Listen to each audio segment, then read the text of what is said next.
오늘은 두 가지 주제의 사건이 나오게 됩니다. 하나는 무화과 나무가 열매가 없어서 말라 죽는 사건하고, 하나는 성전 청결이라고 표현하죠. 성전 청결을 해주시는 사건을 말씀해 주고 계신데, 오늘은 그 기도라는 주제로 이 두 사건을 바라보도록 하겠습니다. 그래서 이 기도라는 주제로 바라보면서 우리들에게 어떠한 것을 깨닫게 해주시고 어떠한 것을 느끼고 또 우리가 어떻게 살아가야 될지에 대해서 말씀해 주고 계시는데요. 먼저는 기도라는 측면에서 봤을 때 약간 이게 어거지 같은 제가 표현일 수도 있는데, 기도 안 하면 억울하다는 거예요. 기도 안 하면 억울하다. 제가 이 사건, 무화과 사건을 보면서 늘 드는 마음이 한 가지가 있는데, 보면 억울하다는 거예요. 이 무화과 나무 입장에서는 마른 하늘의 날벼락이에요. 잘못한 게 1도 없어요. 무화과 나무 입장에서는 1도 없어요. 단 하나도 없어요. 왜 그러냐면 무화과 나무는 있어야 될 곳에 있었고, 잎을 펴야 됐을 때 잎을 피웠고, 아무것도 한 일이 없어요. 이제 나쁜 거 아무것도 없어요. 그리고 여기 보게 되면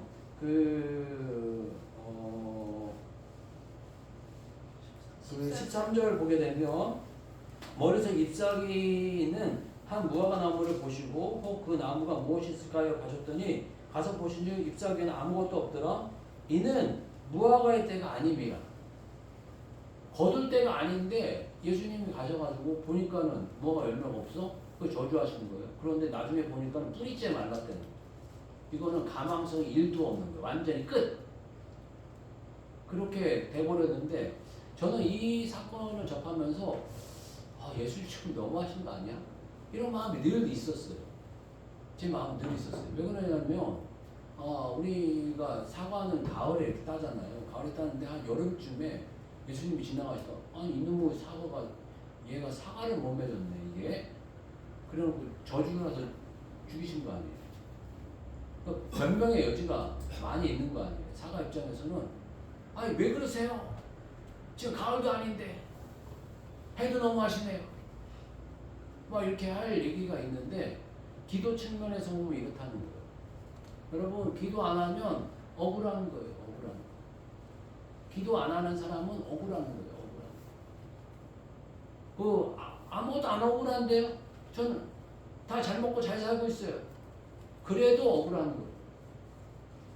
이 무화과 나무 입장에서는 잘 먹고 잘 살았어요. 자기 있는 위치에 잘 있었고요.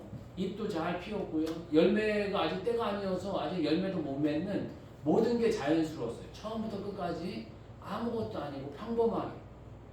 지금 뭔가 세상적으로 얘기하면 뭔가 이 물질이 풍성하고 좋은 남편과 예쁜 아내도 있고 토끼 같은 자녀들도 있고, 토끼 같은 자녀들이 잘 성장해서 좋은 대학도 갔고 좋은 직장도 얻었고, 혹은 결혼을 잘 해가지고 잘 자녀도 낳고, 다 모든 게 형통해요. 아무 문제가 없어요. 그런데 기도 안 하면 모르는데 억울한 거예요. 여러분들이 모르는데 억울한 거예요.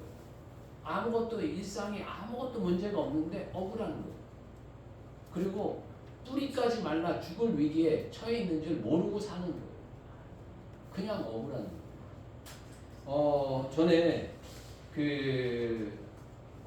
무디 선생님이 영안이 띄인 분들이 그런 표현을 했어요. 많은 그리스도인들이 하나님이 차려주신 그 진수성찬은 하나도 맛보지 못하고 바닥에 떨어진 부스레기나 몇 개 주워 먹으면서 인생을 만족하다고 외치면서 산다. 이런 그리스도인들이 너무 많다. 이런 이야기를 하셨어요. 그러니까 이런 이야기 측면 속에 뭐가 있냐고 하면, 기도하지 않으면은 그 하나님께서 진짜 주려고 하는 거를 하나도 못 누리면서 어디서 그냥 먹다가 떨어진 부스레기나 몇 개 주워가지고 한두 개 응답 받은 걸로 그냥 만족해가지고 좋다고 이러면서 그렇게 사는, 그런, 한마디로 어떻게 표현하면 비굴한 인생 같은 그런 인생 속에 거하는데, 그런 인생을 살고 있는 그리스도인들이 많다는 거예요. 그러니까 영안이 띈 이 무디 선생님 이런 분들이 이런 표현들을 하실 때가 있어요. 그리고 찬양을 보게 되면 또 이런 찬양이 있죠. 369장 보게 되면 죄짐 맡은 우리 구주 어찌 좋은 친구인지 걱정 근심 무거운지 우리 주께 맡기세 주께 고함 없는 거로 복을 받지 못하네 사람들이 어찌하여 아뢰 줄을 모를까. 그러니까 아뢰지 못해가지고 복을 받지 못하고 누리지 못하는 그런 인생이 되고 그런 인생을 살고 있다 라는 것입니다. 그래서 저희들이 늘 기도하는 인생이 되어야 한다라는 거예요. 그러면 기도를 얼마나 해야 되나? 얼마나 해야 될까요? 저는 조금 제 개인적으로 보게 되면 좀 과격했던 사람이었던 것 같아요. 좀 보면 안 할 때는 그냥 안 하고 그냥 도망가는데 뭘 하면 이렇게 과격한 인생을 좀 살았던 것 같아요. 뭘 하면은 좀 과격하게 뭘 했던 것 같아요. 근데 그 신년 예배 때 여러분들에게 권면 드렸듯이 전 다음교회 그 식구들은 남들은 뭐 1시간 뭐 평신도는 1시간 뭐 리더는 2시간 뭐 사역자는 3시간 그러는데 저는 기본 시작을 5시간부터 시작했으면 좋겠어요. 여러분들이 기도나 어떤 신앙이라든가 뭔가를 5시간 정도는 평신도는 한다. 그렇게 제가 기도하고 있어요. 여러분들 기도하시고 왜 그러냐면 여러분들이 사실 여기 그 직장을 갖고 있는 분들이 몇 분 없잖아요. 다 그냥 집에서 쉬시는 분들이고 쉬실 때 그냥 열심히 찬양 틀어놓고 그렇게만 하시면 돼요. 찬양 틀고 그냥 그러시면 돼요. 그러시면 되고 또 끼리끼리 만난다고 아마 저하고 비슷한 분들만 만났을 것 같아요. 그러니까는 그렇게 하시는 마음으로 각오로 그렇게 했으면 좋겠고요. 제가 이제 학교 다닐 때 뭐 신학교 때는 막 이렇게 공부를 열심히 할 때도 있었고 못 할 때도 있었는데 뭐 약간 그랬어요. 그러다가 신학 대학원을 갔는데 이 분위기가 공부를 열심히 하는 분위기더라고요. 그래서 뭐 제가 진로는 승부 볼 수 없고 그래서 양으로 승부를 봤어요. 그래갖고 뭐 그 수업을 한 18시간인가 뭐 20시간 정도 듣는데 제가 수업을 한 30시간씩 들은 것 같아요. 몇 가지는 참강 듣고 막 이렇게 하고 그 다음에 그 레포트를 내라고 이렇게 하거든요. 레포트가 이제 보고서 같은 거 이렇게 내는 거예요. 보고서 같은 거 내는데 뭐 3장 내라고 하면 5장 내고 5장 내라고 하면 7장 내고 10장 내라고 하면 15장 내지 20장씩 내버렸어요. 그런 각오를 이렇게 해서 이렇게 냈더니 결과물이 어떻게 됐냐 하니까 뭐 A뿔 이런 거는 못 받았어요. A뿔, 올 A뿔 뭐 이런 건 못하겠지만 A뿔도 가끔씩 나왔지만 평균 B뿔 이하를 줄 수가 없어요. 왜 그러냐면 잘했든 못했든 3장 해오라고 했는데 5장 해온 놈한테 교수님도 양심이 있지 그 뭐 B 이하 뭐 C, D 이렇게 줄 수는 없어요. 최소한 뭐 다 믿는 분들이라 그 마음에 그런 어떤 마음들이 다 있으신 거예요. 여러분들의 마음에 하여간 그런 마음으로 우리는 뭐 지혜롭지 못하고 탁월하지 못하면 양으로 승부한다. 아멘. 남들 교회들 뭐 1시간, 2시간 기도할 때 우리는 3시간, 4시간 한다. 남들 3시간, 4시간 하면 우리는 5시간, 6시간 한다라는 각오로 이렇게 덤벼봤으면 좋겠다라는 마음이시고 하여간 우리 교회는 무조건 5시간 이하는 안 된다 이런 마음으로 이렇게 각오하면서 그런 어떤 마음이 있었으면 좋겠고요. 그리고 무언가 이렇게 할 때는 기도할 때는 사생결단하는 걸 하나님 좋아하시는 것 같아요. 이건 제 개인적인 소견이기도 하고 그렇게 보는 분들이 많은데 뭘 이야기하냐면 제가 구약 인물 가운데 뭐 다윗과 그 바울 뭐 이런 분들을 좋아하지만 개인적으로 되게 끌리면서 제가 너무 좋아하고 매력적으로 느낀 분이 한 분 있어요.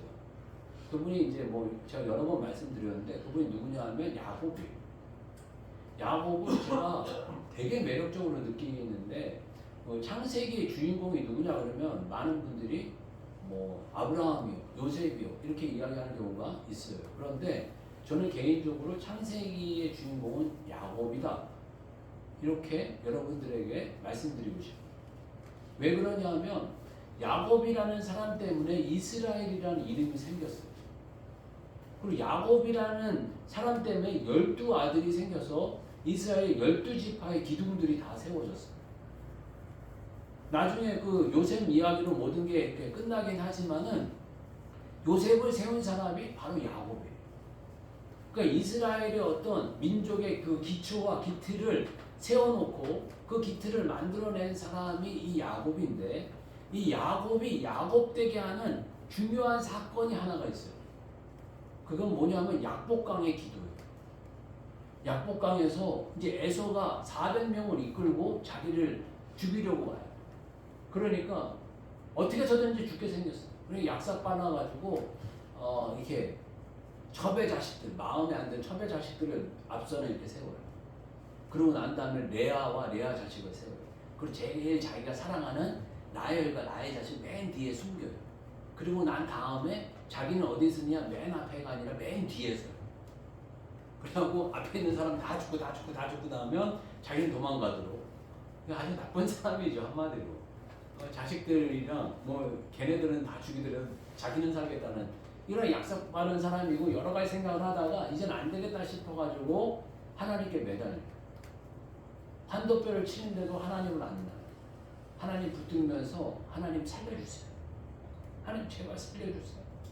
그러니까 하나님이 지겨워서 네가 이겼다 라는 이름으로 이스라엘을 주세요.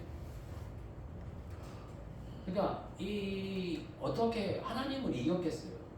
인간이 어떻게 하나님을 이길 수 있겠어요? 그런데 야곱이 축복하지 않으시려면 날 죽이세요. 그냥 날 죽이세요 라고 하고 매달리니까 하나님께서 그 밤새도록 매달렸다는, 밤새도록 한두 시간은 아니었겠죠. 밤새도록 씨름을 한 거예요. 야, 내가 가야 돼. 날 밟아줘. 나 가야 돼. 아예 못 가요. 날 축복해 주세요. 나는 이런 어떤 마음으로 매달리니까 하나님께서 삶을 바꾸신 거예요. 아멘. 이스라엘이라는 이름, 정말 이 변변치 않은 이 야곱, 정말 지렁이 같은 야곱아 이렇게 표현하고 있잖아요. 별볼이 없는 야곱이고, 한 번 밟아버렸으면 넌 그냥 죽을 수밖에 없었던 이런 낮고 천한 자였지만 하나님 이뻐하시는 거예요. 이거 너무너무 이뻐하시는 거예요. 그런 마음으로 이뻐하셔서 축복하시고 이렇게 새로운 삶을 출발하게 되는데요. 기도가 이런 거라는 거예요. 저는 여러분들에게 이런 마음에 기도의 마음이 있었으면 좋겠어요. 우리는 뭐 특별히 뭐 똑똑한 것도 없고 잘난 것도 없으니까 양으로 승부한다. 그리고 한성질하기 때문에 우리는 결단하면서 주님께 기도합니다. 하나님, 어떤 시점에서는 축복하지 않으시면 그냥 날 죽이세요. 좀 건방진 얘기인지 모르겠지만 하나님 이쁘게 생각하시는 거예요. 하나님께 이렇게 매달리면 하나님 이뻐하십니다. 아멘. 이런 마음으로 매달렸으면 좋겠고요. 두 번째 이제 이 성전 청결에 대한 이 사건은 이성적이고 합리적인 것보다 기도를 원하신다 라는 이야기를 하고 싶어요. 여기에 보면 성전 매매하는 자들과 돈 바꾸는 자들, 비둘기 파는 자들, 이런 어떤 물건을 파는 거는 나쁜 게 아니고 대단히 합리적이고 좋은 거였어요. 이 멀리서 사람들이 이렇게 왔을 때 그 하나님께 예물을 드리려고 소를 가져오다 보면 소가 다칠 수 있죠. 그리고 먼 거리에 소를 이동시키면은 소가 상하거나 소가 어려움을 당해요. 그러니까 이 짐승적인 이런 것보다는 이 짐승을 그냥 거기에서 좋은 짐승을 그냥 그 직선에서 돈으로 매매하는 거 너무 좋은 거고, 또 그 당시에 그 돈이라는 것도 돈을 바꾸는 세상적으로 이렇게 물건을 사고 파는 그런 어떤 화폐보다는 성전에서만 쓰는 또 귀한 화폐로 또 바꾸는 거 좋은 거예요. 우리 보면은 과거에 그 어르신들 그 헌금 드릴 때 새 돈으로 드리려고 하고, 새 돈으로 못 드리면 그냥 대리미를 데려가지고 그냥 이렇게 드리는 그런 경우도 많았잖아요. 그러니까 어떤 성전을 이렇게 정결하게 잘 드리려고 하는 건 너무 합리적이고 이성적이라는 거예요. 그런데 너무 합리적이고 이성적인 걸 어떤 부분에 하나님께서 기뻐하시지 않는 거예요. 인간의 어떤 합리적이고 이성적인 건 강도의 소굴을 만들어 간다. 이기적이고 오직 자기만을 생각하는 이런 어떤 모습으로 흘러가는 것이 인간의 모습이 아닌가 싶습니다. 모든 것들이 좀 우리는 요즘엔 다 합리적이고 이성적이잖아요. 한마디로 목사님들이 젠틀하잖아요. 목사님들 보면은 어떤 분들을 보면은 탤런트 같아요. 머리부터 발끝까지 흠잡을 데가 없어요. 하나도 흠잡을 데가 없어요. 뭐 저야 머리부터 발끝까지 흠잡을 데가 많은데 흠잡을 데가 없는 분들이 있어요. 그러니까 매너도 좋으시고 말씀하시는 것도 좋으시고 제스처도 좋으시고 너무 다 좋아요. 저는 사실 이 예배 끝나고 나면 사모님한테 혼나요. 손을 몇 번 들었어요. 뭐 코를 몇 번 만졌어요. 머리를 몇 번 만졌어요. 막 그리고 막 이렇게 하고 혼나는데도 잘 안 돼요. 그렇다고 이게 좋은 거 나쁜 거 이런 걸 이야기하는 게 아니고 옛날 그 어르신들을 보게 되면 합리적인 부분하고는 좀 떠나가지고 욕도 하시고 막 그랬잖아요, 목사님들. 그런데 하나님이 역사하셔요. 어떤 면에서 그 합리적이고 이런 것과 그런 게 비교가 안 될 수도 있지만 하나님 역사하시는 거 합리적인 거하고는 조금 다를 수 있어요. 이게 부족하고 저게 부족하고 저게 거슬리고 이게 거슬리기도 하지만 하나님이 정말 일하시는가, 하나님이 역사하시는가, 이게 더 중요한 부분이 아닌가 싶습니다. 이 세상 속에서도 보게 되면 합리적이라고 생각하는 것들 많이 이야기합니다. 요즘에 동성애가 가장 합리적인 거 이야기 많이 하죠. 또 요즘에 또 비건, 육식 안 한다, 뭐 이런 이야기들 많이 하죠. 근데 지나치게 합리적이다 보면 이 하나님 중심인가 아닌가를 저희들 다시 한번 생각해 봐야 할 필요가 있는 것 같아요. 정말 합리적인 걸 넘어서 조금 이성적인 걸 넘어서 정말 주님이 뜻이 드러나고 있는가, 주님의 모습 드러나고 있는가, 이걸 생각해 봐야 하겠고요. 그리고 또 보게 되면 만민이 기도하는 집이라 표현하고 있어요. 모든 사람이다. 제가 가끔씩 이렇게 지방에 가다 보니까 특히 서울은 그게 약간 좀 덜한데 지방에 가니까요. 지방 음식점들은 옛날에 그 조선족 이런 분들이 많았잖아요. 조선족 이런 분들이 많았는데 요즘에 조선족 이런 분들을 한국 사람들이 좀 긍정적으로 덜 봐서 그런가 조선족 이런 분보다 요즘에는 동남아시아에 있는 젊은 애들이 많이 들어요. 그러니까 막 이게 연결해서 그렇게 오나 봐요. 그러니까 동남아시아 젊은 애들이 음식점은 사실 뭔가 이렇게 요구하는 게 뻔한 거잖아요. 뭐 더 줘요, 뭐 수저 줘요, 물수건 줘요, 뭐 이거 음식 시키는 거 이거 뭐 간단하니까 몇 달만 하면은 금방 하는 거야. 그리고 젊은 애들이 많이 있고 많이 있는데 제가 또 놀란 거 보니까 편의점을 가니까 시커먼 외국인 애들이 앉아 있는 거예요. 깜짝 놀랐어요. 이거 한국이야, 외국이야, 막 이래가지고 깜짝 이렇게 놀라게 됐는데. 이게 말씀대로 이루어지는 것 같아요. 신명기 말씀 보게 되면 아까 이제 말씀도 나눴지만 너희들이 하나님 잘 섬기지 않으면 하나님께 기도하지 않고 하나님 말씀대로 살지 않으면 신명기 말씀 보면 외국인들이 너희를 다스릴 거야. 이런 이야기, 이런 말씀 주시고 있습니다.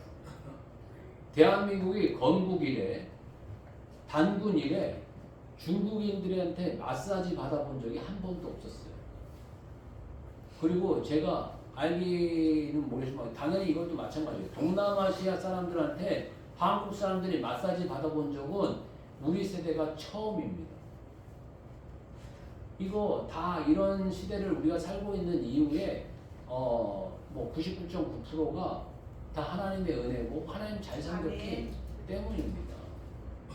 그런데 금방 뒤집혀요. 금방 뒤집힙니다. 언제 이 한국이 이렇게 높임을 받고 사랑을 받았나요? 우리 눈으로 보지 않습니까? 뭐 이거 탄핵 사건, 계엄 선포 한번 잘못했다가 뭐 600조가 날아갔다 뭐 이런 소리 하고 있어요. 600조, 900조 날아갔다 이런 이야기 하고 있습니다. 그러니까 이거 뭐 뒤집히는 거 시간 문제라는 거 저희들 생각하면서 기도했으면 좋겠고요. 마지막으로는 무화과 나무 이 비유로 말씀하실 때 이걸 한마디로 정의하면 기도하면 새로운 세계가 열린다. 아멘. 너희들이 알지 못했던 세계가 열린다라고 말씀하시는 줄 압니다. 산이 들려 바다에 던져지려 하면 그 말하는 것이 이루어질 것이요 믿고 마음에 의심하지 아니하면 그대로 되리라. 그러니까 너희들이 알지 못했던 세계를 경험하게 되고 누리는 삶이 되어져 간다는 것입니다. 그리고 마지막으로 기도의 결론은 우리의 소원과 우리의 어떤 원함을 아뢰는 것이 아니라 하나 되는 것이라는 거예요. 그래서 이 11장 25절 보게 되면 서로 기도할 때 아무에게나 혐의가 있거든 용서하라. 그리하여 하늘에 계신 너희 아버지께서도 너희 허물을 사하여 주시리라 하십니다. 그러니까 이 기도하면서 소원 성취라든가 무언가로 가는 것이 목적이 아니라 기도를 하는 이 최종의 목적은 하나됨이라는 거예요. 뭔가 하나 되어져 가고 일치를 이루어져 가는 것이 기도의 목적과 방향성으로 나아가는 것이 우리들에게 말씀해 주시는 줄 압니다. 예수님 이러한 이게 사건을 통해서 무화과 한 나무가 죽어가는 건 억울할 수 있지만 이 하나님이 귀하게 여기시는 인간을 위해서 인간의 어떤 교육 자료를 위해서 이 무화과 나무 하나 희생되어지고 죽어져 가는 것은 귀하게 쓰임 받은 게 아닌가 하는 마음이 들었어요. 그래서 저는 이 말씀 준비하기 전까지 늘 말씀을 대하면 마음에 부담이 늘 있었어요. 아, 무화과 나무 입장에서 너무 억울한 거 아니야? 막 이런 마음이 있었는데 하나님께서 주신 마음이 기도 하나는 네가 더 억울해 이놈아. 이렇게 말씀하시는 것 같아요. 여러분 아무것도 모르지만 기도 안 하시고 계시면 여러분 인생 자체가 억울합니다. 혹시 여러분들의 마음속에 난 내 삶이 좀 억울해. 딴 사람들은 뭐 이렇게 하고 저렇게 하고 다 잘나 보이는데 나는 뭐 이렇게 좋은 부모 만난 것도 아니고 뭐 부자도 아니었고 뭐 지혜가 똑똑한 것도 아니었고 아무것도 아니었고 뭐 이렇게 뭔가 억울하다는 생각이 드신다면 기도해 보세요. 기도하시면 그 억울함을 반드시 풀어주시는 주님을 만나시게 될 거라 생각합니다. 이성과 합리적인 것을 넘어서 기도하면 새로운 세계가 열릴 것을 기대하면서 나아가는 주의 종들 되어져 가시고 저희들의 기도의 목적과 방향은 하나 됩니다. 건강한 공동체를 이루어가는 것이다 라는 것을 생각하면서 기도하시길 주님 축복합니다. 같이 한번 기도하겠습니다. 기도할 때 저희들은 말씀 기록대로 기도하시고 여러분들의 마음속에 기도는 무조건 양이다.